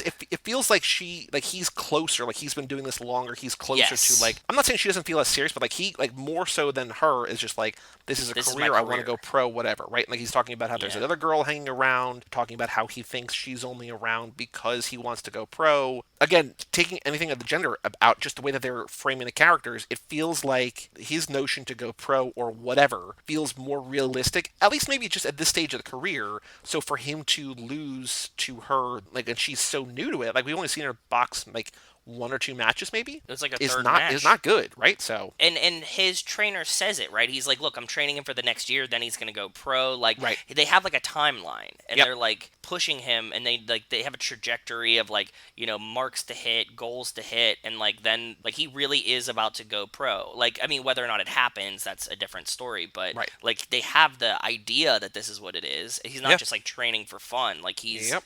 he's preparing. I love the way this movie starts with her just against the locker, head down. You see her braids, Oh, you see her dude. just menacing, and then she like Yankees used to have a pitcher, Andy Pettit, who retired a while ago, but he used to do this thing. Like he was really good. He was never like one of the best. Like, maybe he had great seasons where he was one of the best in the league or whatever. But like he did this really badass thing where he would like look down at the batter, but like just under the brim of his hat, and like it just looked extra menacing. And Yeah, to yeah, see yeah. her like just head down, but like tilting her eyes up, like ever so slightly, just like staring daggers into the camera, gave me a real like Andy Pettit vibe. And it's just like from the beginning, you can tell like the way that she's dressed, the way that she's looking, the way that she's filmed. It's like, oh, she's a badass. Like you don't want to fuck with her. Yes. The way that first shot is shot, where she's sitting at the lockers and everybody's going around her, I got really Tokyo Drift vibes there, right? Yeah. the movies kind of start the same. I mean, like, granted, the source material and like what's happening is a little bit different, but just like the one solid shot and then everybody kind of passing in front of the camera out of focus get me very, very Tokyo Drift vibes. We just need DJ Shadow. Yeah, we do. I don't know how much of this is what she's bringing to it. I don't know how much of this is stereotypical writing. I don't know how much of this is, I mean, it can't be here because this is the first thing, right? But like,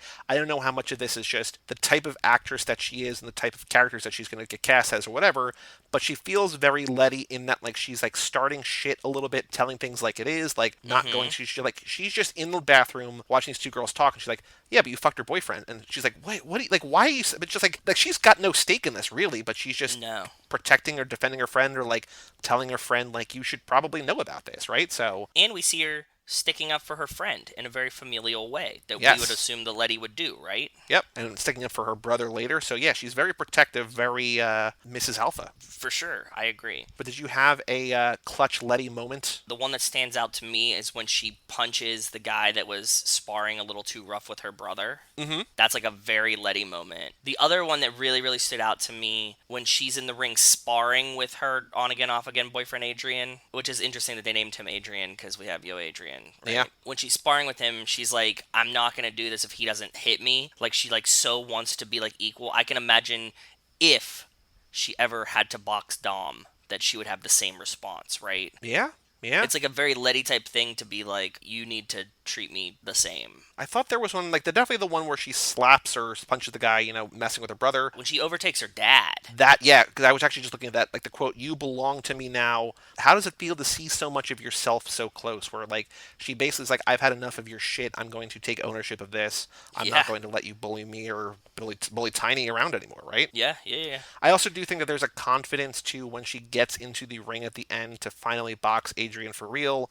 And her manager says, "How are you feeling?" She's like, "I got nothing to lose." It's like, ooh, okay. Nothing but time. Yep. Yeah. So a couple, like, when we first get to the gym in the beginning, there's a couple name fastnections, and there's also a name fastnection later. What are they? I missed them. Her trainer is named Hector. Yeah. Yes, and I was that like, one okay. I got. Okay. And then later, when she's sparring with that guy who like keeps like doing low blows and gets disqualified, his last name is Cortez, so Ana Lucia Cortez, and I'm like, I wonder if these are like actually fastnections or just like common Hispanic names. You know what I mean? Like, it's more of a common. Yeah. It's like with every race, right? Was it Brian Spillner, the classic white boy name? They even say it in the first one, like. But also kind of weirdly, maybe not weirdly, but it's not a main character. I looked for him on Letterboxd. He's probably on IMDb somewhere, but like, there's someone else at the gym named Don.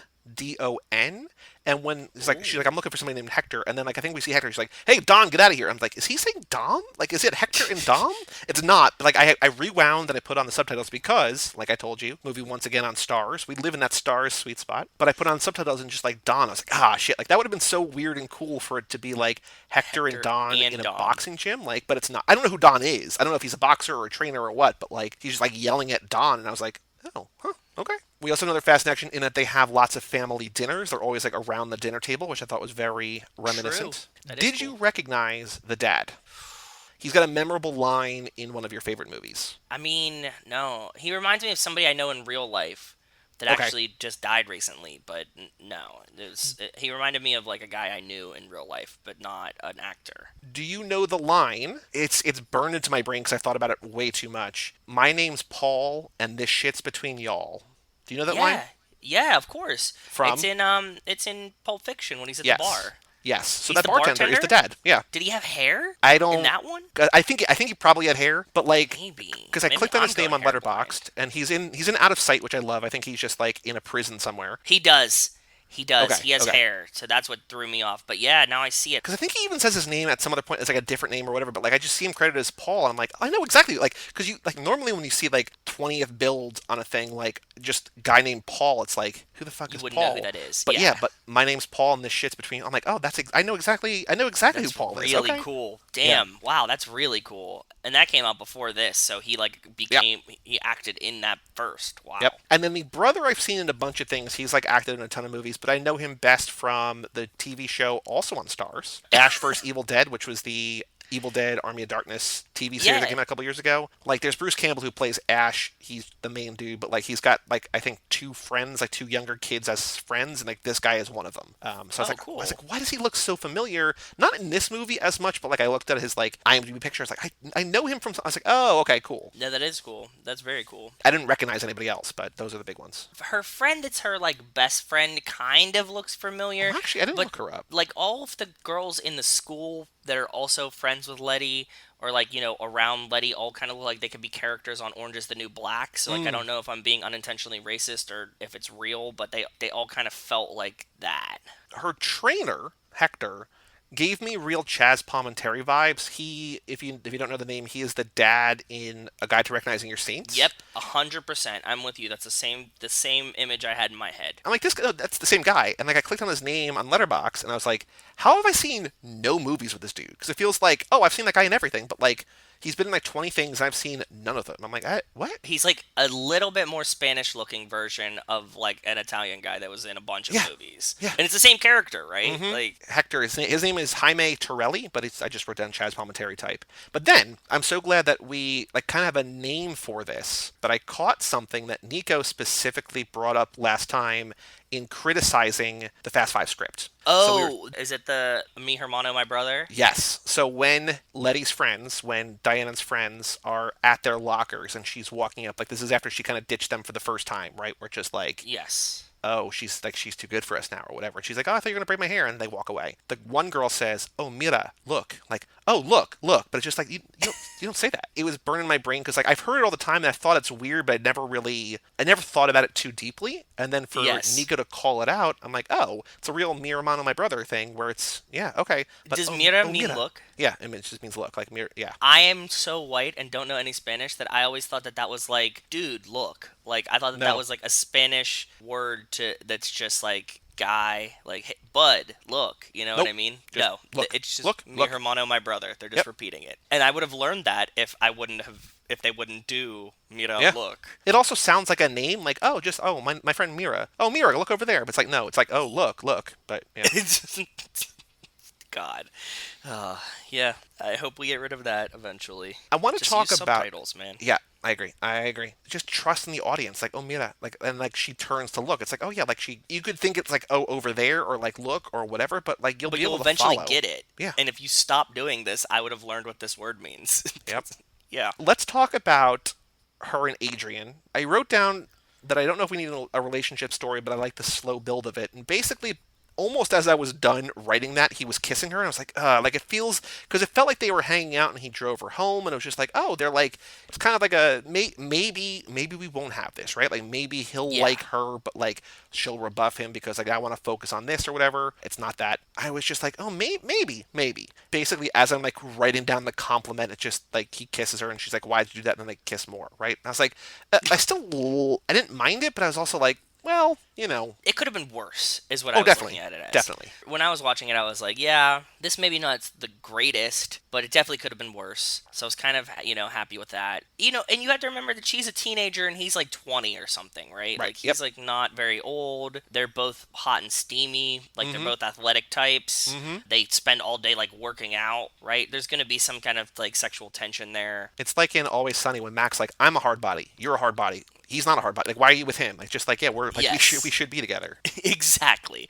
And they're both like Hispanic. They both are growing up in the projects. They have like a lot in common. The fact that they're able to joke about getting shot or raped or robbed, doesn't living here suck? Like, we just get murdered where we live. It's just like, and they're laughing about it. Like, that's telling. It's also like, you can't have that connection with somebody who if I was in that situation, like growing up like in a, not like an affluent suburb, but like well off, you know what I mean? But like, I'd be like, I'd be like awkwardly laughing, but they're like, no, like shit sucks here. Like, and just to have that bond, not only do they look alike, have similar interests, it's like they're from the same place, right? So, whew. Exactly. Yeah. Then they like, even to the point where he's like, I'll drive you home. It's on the way type thing. Like, they're from the same place. And they stick to making out. There's not a lot of like, for hot, a reason. Steamy. Why? Because he's training. Well, yeah, she keeps bouncing from place to place because she keeps getting in fights with her dad, and like whether he kicks her out, she doesn't want to be there. She goes spend time with her trainer, or whatever, right? Like, she's just looking for a bed a lot of the time. So she goes over at one point to Adrian's house. They start making out, and like he like lifts up her shirt and like starts like kissing her stomach, and then rolls off her. And she says something like, "Oh, so that not having sex thing is real." He's like, "Yeah, I can't like."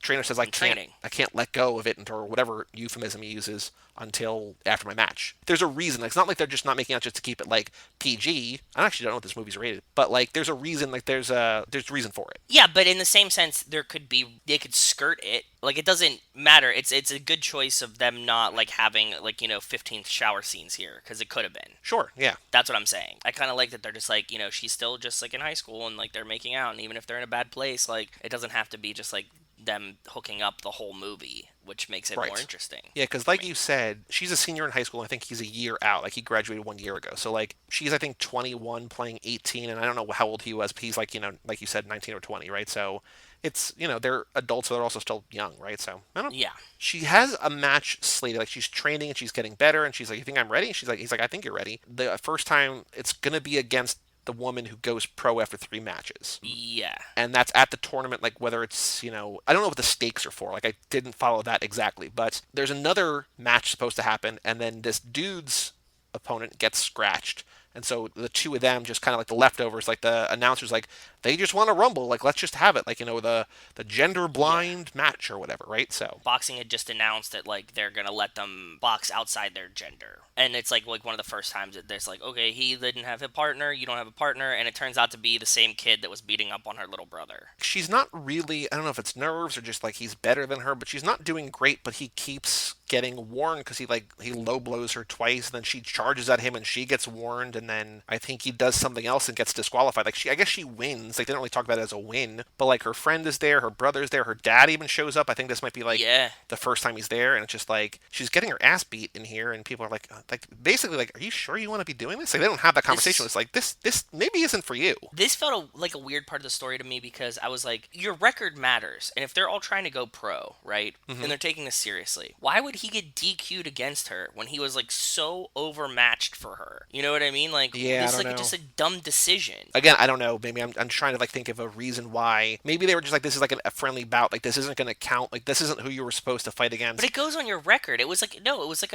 it's like a sanctioned match. This isn't like them sparring in the gym for like fun on a Saturday. Yeah, I don't know. That's weird. It is weird though, because like he's clearly able to beat her and like just can't. So, or no, just chooses not to. Chooses not to. Yeah, he chooses not to by being shitty too. It's not like he's like if she would have had the upper hand and then he's like, low blowing her and then he gets DQ'd, I'd be like, okay, cool, that makes sense. But he's like totally in control here and then just does shitty stuff and gets like thrown out. Bro, like, you could have just beat her and gotten rid of her and you'd have been fine. And like everybody would have been like, well, that's why girls can't fight guys, But like instead you do like the dumber, shittier thing that goes against your own self-interest to be more of a shithead. Like, it's really strange to me. I agree. Like, I don't have anything to add because I don't know why he did it. Push the story along. She goes up to she gets a match, right? She needs to fight Adrian, so yeah, it makes sense. And then this is when she fights her dad. Well, this is stupid too. Oh, I had such a problem with this. So she comes home, she has a black eye, right? And he's like, "Did a guy do this to you?" And she's like, no.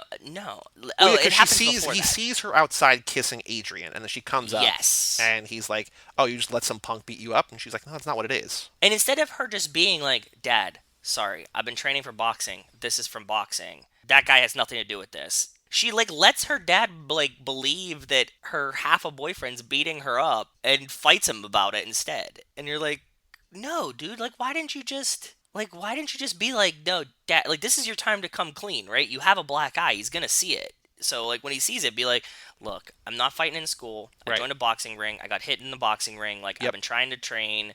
Like, I'm sorry I didn't tell you. It definitely wasn't that guy. Trust me, it's not him. Don't worry about that. This is what happened. Instead, you just get, like, aggressive, and you just make this conflict with your dad for no reason. I get that he didn't want her to do it, but that's a better explanation than, like, my daughter's getting her ass beat by her boyfriend, right? Yeah, because, like, there's the one thing earlier in the movie where she's training, and he's like, basically, you wouldn't have food, but your brother did a nice thing, and he made dinner for you. But she's like, oh yeah, I was just hanging out with Florabelle, right? It's just like, oh yeah, okay. Like, I understand that as a lie, but here, yeah, you're right. It's like, why? Like, this feels like the time, but no, I guess not. Isn't he putting the clues together that, like, you obviously are, like, trim as fuck? You're like, you come home late and smelly and, like, and go ravenous, straight to bed. Yeah. Like, isn't he putting it together that you're like, either she's like really hooking up with this boyfriend, or like she's training, right? So I guess that maybe he's assuming that she's just like being sexual right now. And like that's better than her being a boxer, I guess. Like, oh, she's banging a lot of dudes, but like at least she's not boxing. Yeah, that's what. Even then, yeah, But like, if you were like a parent, I think you'd be like, "Why are you so smelly?" And like, "Why are you all so sweaty and so hungry all the time?" Like, this is so weird. Like, stop. So this movie was an hour 50, right? Which Yeah. feels like it's normal length, whatever. The boxing match happens with like 25 or 30 minutes left. Like they kind of get to the ring like a little before 90 minutes. So it's like there's a chance that this isn't the final. Like it feels like the final match, but I'm like time wise it might not be. But like Yeah. it has a good pacing to it, and I don't necessarily want a movie to be longer because I don't know that I necessarily want any movie to be longer. But I think to all the points that you're making, they could add some little explanation or some kind of justification or whatever. It's like he's thinking this way because blah blah blah, or like this is why she's now is not the right time or whatever. Like there's opportunities for that. I don't know that I want that. I wouldn't be upset if this movie was an extra like 5 or 10 minutes longer if like it added more like believability in the story beats. That's true, and I don't think that you have to sacrifice. I don't even think you need to add 5 or 10 minutes. I think you need to sacrifice a little bit of the boxing. I get that maybe that's like the enjoyable part for some people. I think that you need to show her boxing because I think that's why you make the movie, not just for the entertainment, but like, look, women can box, like women can fight, women can do this, and I feel like if you sacrifice that, it's a female boxing movie without really boxing. It's like, well, you didn't. You could. No, Like, you got to walk the walk in a way. I'm not saying that. I'm saying just trim them. You can hit all those beats without so much of the like sparring back and forth, sparring back and forth, sparring back and forth, sparring back and forth. Like it filled a lot of the timing of the movie. And I think that you could have trimmed like 2 or 3 minutes from that and made that the explanations, and you wouldn't even have had to add time. Like not get rid of it.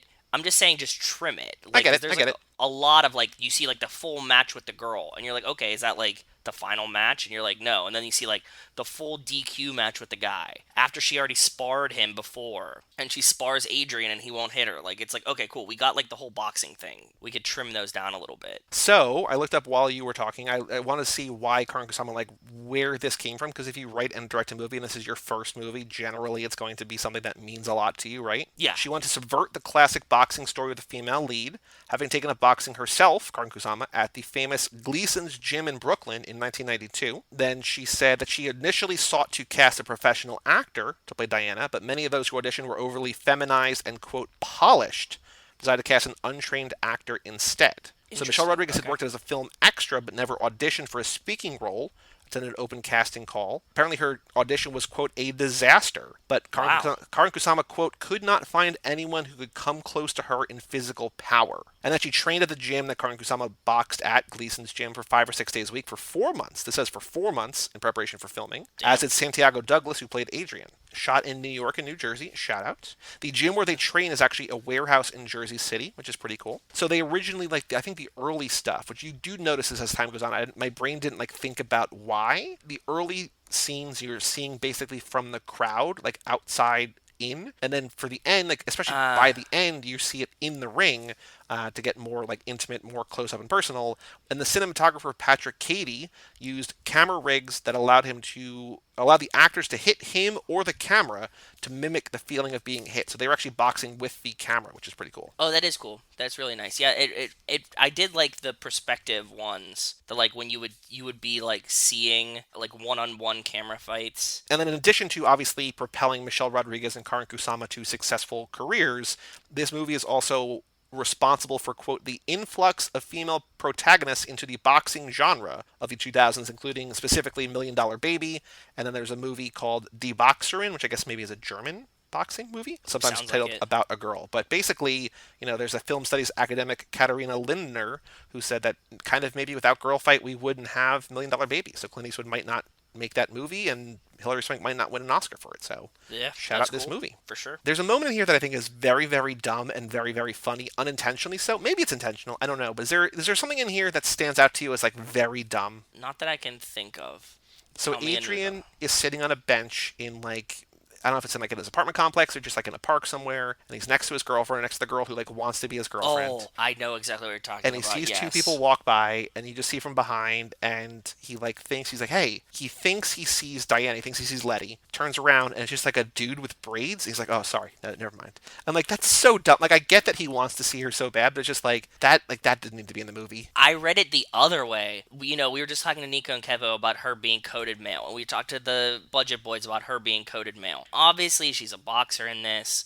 You just said the story of like she's like physically intimidating. That's why they picked her for this role. Everybody's like, be man up if you want to be a man. And then we see that one, and I was like, that's the Letty playing football by herself scene. Why did you have to include that? Like, we already get it that she's like almost one of the guys, right? For you to like do this part, I was like, oh, so dumb. We see so little of the rest of the movie from his perspective, so to see him like, oh, he's missing her because she walked out or whatever because they're in a fight. But to see a guy with the same hairdo as her, maybe the same build, whatever, it was funny to me in a time where I don't know that it was supposed to be funny. I think it was supposed to be like he's seeing her face everywhere, right? And just it was just like, okay. Like, you could have at least had like another, like one of her friends or something, right? Like, come on, man. Yeah. It was just. But then in the end, we're in it. She gets her bell rung. Like, he gets one blow, and like you literally hear a bell ring. She sort of readies herself, then knocks him down, and then doesn't KO him, but the judges come back and say unanimous decision, she wins. Yes, and this gets to my point, what I wanted the ending to be. He fought her, that's his half a girlfriend, that's the whole tension of this end part, and I was so hoping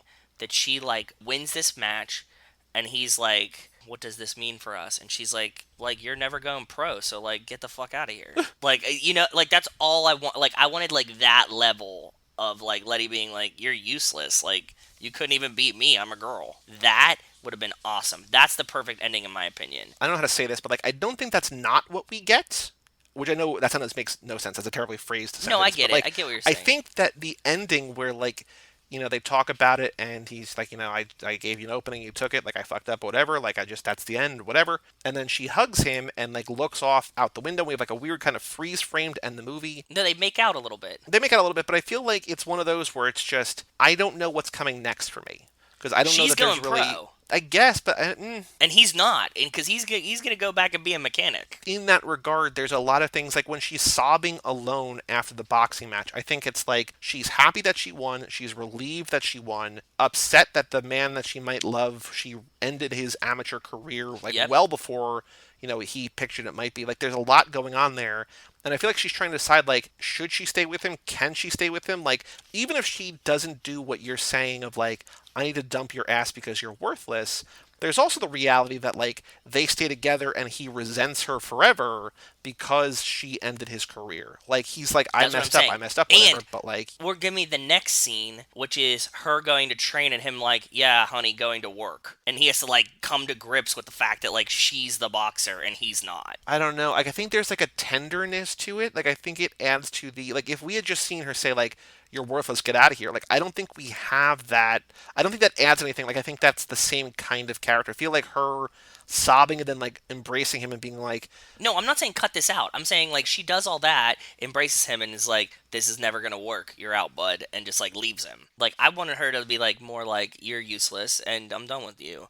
Or... you get the next scene where, like, she does this, and then she's like, she's the boss now. He knows that she's the real deal. I never mind, you almost never mind, like, an ambiguous ending. Like, I don't mind that we don't really know what she's thinking or, like, where it goes from here. I don't mind that. I think I like the choose your own adventure kind of. I don't mind the ambiguity. I just don't like that they're, like, so togethery. You bringing up that, she is looking out the window and stuff like that and adding to the ambiguity helps. But it does kind of seem like they're, like, coupled back up at the end. The way I see this, I think it's only for that moment. Like, I think it might be, like, they might have, like, a couple days together, but, like, one of them is just like, we can't do this. Like, I don't think that they're permanently coupled. So it's impending doom anyways. I think it's so. Gonna happen. No matter how that boxing match shook out, I don't think they last. I don't think you're meant to, like, box your significant other and then, like, have that relationship survive. I was thinking about this when I was watching it, because I'm watching it with Rachel, and I'm like, there's never a time where I'd be like, yep, I could box Rachel about this. Like, even if we were both boxers and training, I'd be like, no, we just can't do that, right? Like, that's not something we can bring into our relationship dynamic. No, it's great. That's crazy. Yeah, it's very great. Like, even, like, one of your best friends, like, if you were both, like, boxing and training. It's going to end a relationship or a friendship or something, no matter what happens. Exactly. Unless there is a way, and like this also would never, like in a narrative, would never be satisfying. But like unless one was so clearly the favorite over the other that there would almost be no reason for them to box, and then they win. That's like the only way that maybe. But even then, it's just like, well, why do we even fight? Like you're gonna win. Like it's just like no matter it's because they're on both sides. Like you. Yeah. Because what you're saying, like you're useless or whatever, like you could like look down at the other person could resent you for winning, or like I let you win, or like there's all sorts of messy complications here. Yeah, this would have been really interesting if like he would have beat her, like because she could have come like bounced back from this. It's like her first tournament. She's only boxed like 3 times, and then if we would have had the like power couple ending, it would have been fine because like it would have been like, oh, he was destined to win. He was meant to win. Yeah, but what we got here, I mean, clearly his career is over, and hers, who knows where she's going next, really, like what the next true step is, and yeah, I don't know, man. It's messy. I agree that they're probably coupled up, but I don't think it's gonna last. I think it's like, it's over. Like, as soon as they even, like, enter the ring, it's over. It's the beginning of the end. And that's a good way to put it, and in that sense, it makes my brain happier about the ending. And also, another way to make your brain happier, maybe, is that in the end, it was all about respect, which I think is a very Fast and Furious, like, keep your car. Your respect's good enough for me, because she's just saying, like, you treated me, like, and this is maybe a little optimistic or whatever, that maybe, but I still even think that this, like, he's going to resent her for ending things or whatever, like ending his career, but she's like, look, you treated me like I was, like, you boxed me like I was a dude, right? Like, you didn't hold back. I just beat your ass, like, which is kind of funny, but like, she's like, you treated me with the respect of like just like another human, another boxer. You didn't go easy on me because like, not we're sleeping together, but like we're sleeping together, or I'm a girl or whatever. You gave me everything you got, and I just beat you, bro. So like, sorry. But like, them literally talking about respect felt very on brand for what we're doing. It did, and I really like that he didn't use the cop out of like I couldn't have hit you. You know what I mean? Yep. That would have been really shitty. Yeah. I would have been disappointed if he would have been like, well, if I would have actually fought you, then you wouldn't have won. That was cool of him to be like, I gave it my all and you beat me, bro. Like, that's what happened. Any other thoughts about Girlfight, Michelle Rodriguez's first film? No, I think it was pretty good. I think we covered it pretty well. Let's watch the trailer then. So if you search, it's our old favorite, our old standby movie clips, classic trailers. Girlfight 2000, official trailer number 1, Michelle Rodriguez HD, 2 minutes and 52 seconds. I'm pretty much ready to go whenever you're ready, bud. All right, 3, 2, 1, play. Preview screen. It is rated R. I did look it up. It's rated R, so which makes sense because it's an aggressive topic, right? Boxing. Yeah. Screen gems. Oh yeah, her like channel surfing, just unhappy with. She smashed that girl from behind into the lockers too. Yeah. There's Paul. There he is. Yeah. It's a pretty stylized trailer with the text on the screen. Also very early 2000s. Yeah, that's what I was thinking too, bud. Boxing, she wants to hit the gym. Tiny gets shot. Oh, yeah, she decks that kid. I want to train with you. I want to be a boxer. Also, there's no way he wouldn't have ducked her punch. Am I talking to you? There's plenty of things you could do better with your life than box. Prove it. I'll train. Yeah, like how that isn't Chaz Palminteri, I will never know. It is, man. He is. I'm training to be a boxer. I swear this guy's been in other movies. You said you don't remember anything? I haven't seen him in anything other than this. Maybe TV shows, like he also, like, I wouldn't be surprised if you're like, oh yeah, him from SVU. SVU or right? Yeah. CSI or something. Aren't you afraid of getting hurt? I liked him giving her shit, like kind of fucking with her a little bit, like when she's like jumping rope, jumping at her, and like, I'm just testing your reflexes, just like trying to get in her head as her trainer. Yeah, that was good. In that regard. I agree. I like that one a lot. Winner Sundance? Oh, it won Sundance? That's cool. It won an award at Sundance. I don't know that it won the entire thing. Let me find out. You know, they say love kills you in the ring. I love you. That was badass when she whispers "I love you" and then decks him as the bell rang. Yeah.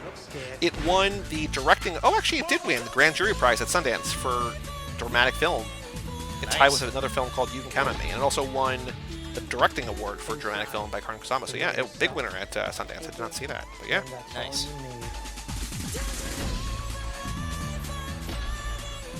Girlfight this fall. Proven wrong is the attack of the movie.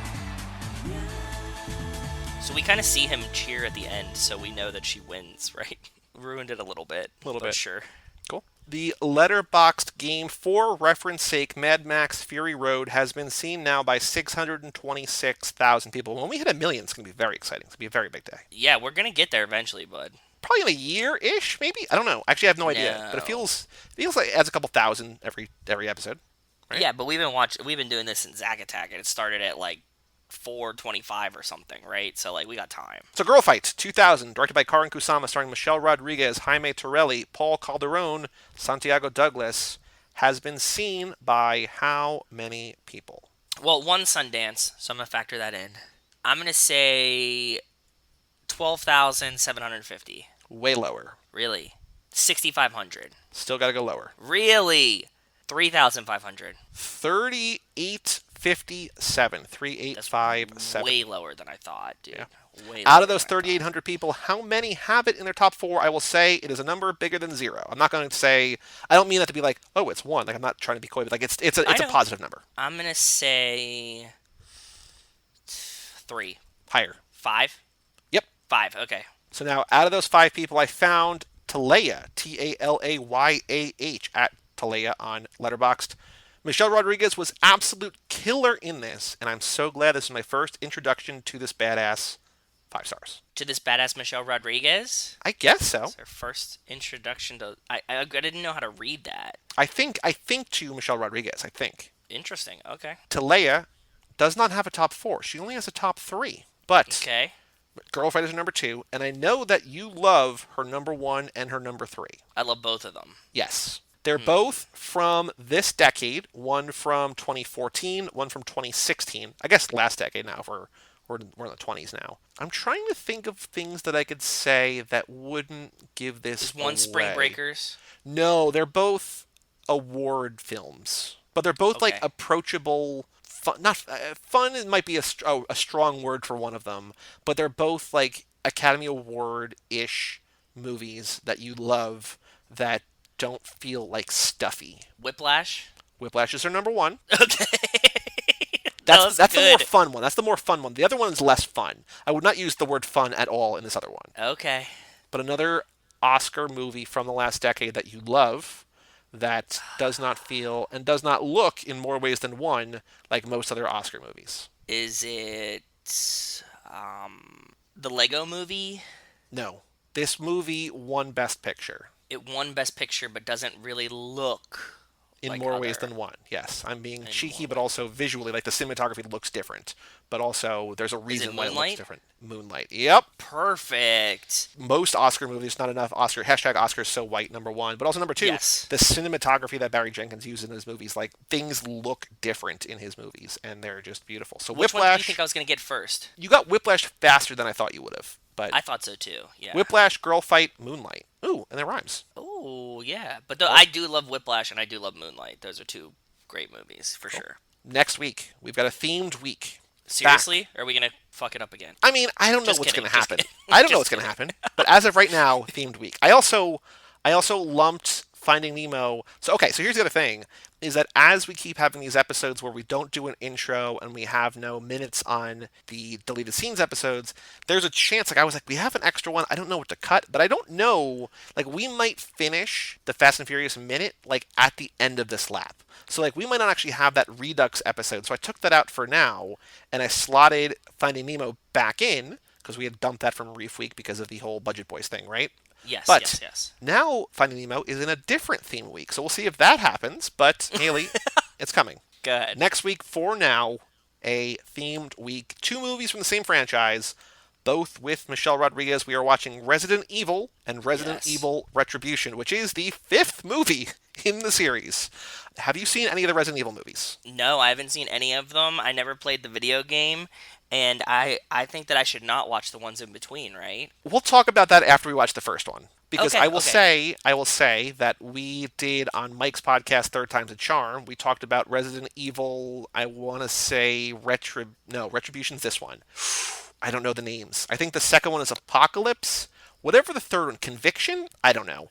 They're all like just strong adjectives. When we did that for Mike's podcast, I genuinely really like the first one. I don't know how good it is, but I think it's a lot of fun. And for a video game movie, especially like in 2002 or whenever it came out, like it's great. Like I think it's really good. I think it's really cool. I'm looking forward to seeing that. But then when we did the third one, I'd seen the second one and the third one once, but I only rewatched the third one for Mike's podcast, and I was like, I don't remember shit about this.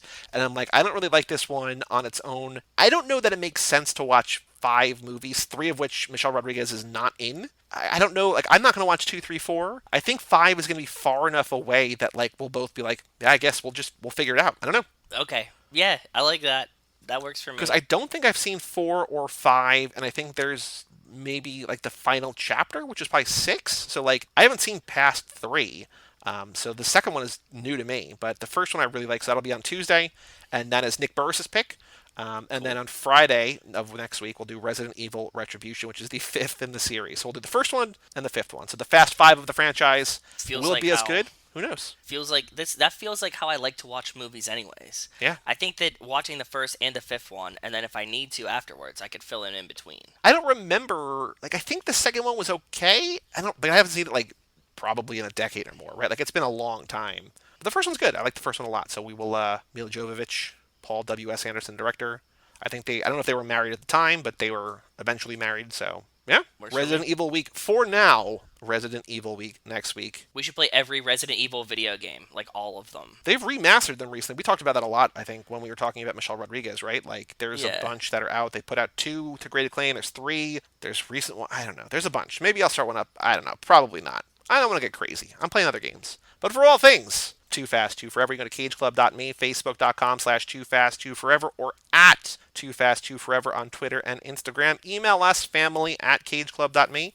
Check out our Patreon page at TooFast2Forever.com. And come back next week for Resident Evil week, unless something crazy happens. Who knows? You know, we've tried to do theme weeks before.